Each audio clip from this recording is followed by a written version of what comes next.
What are vaccines?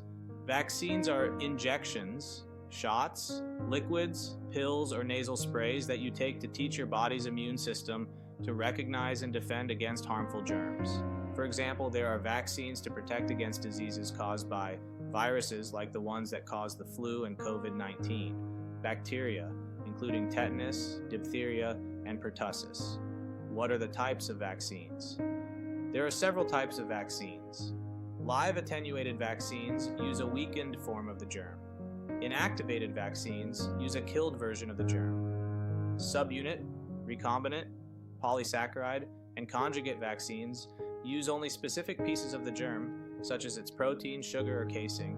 Toxoid vaccines that use a toxin, harmful product, made by the germ. mRNA vaccines use messenger RNA, which gives your cells instructions for how to make a protein, or piece of a protein, of the germ. Viral vector vaccines use genetic material, which gives your cells instructions for making a protein of the germ. These vaccines also contain a different, harmless virus that helps get the genetic material into your cells. Vaccines work in different ways, but they all spark an immune response.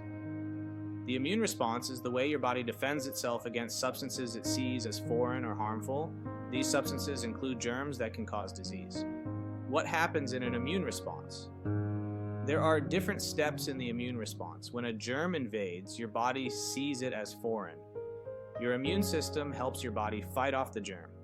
Your immune system also remembers the germ. It will attack the germ if it ever invades again. This memory protects you against the disease that the germ causes. This type of protection is called immunity.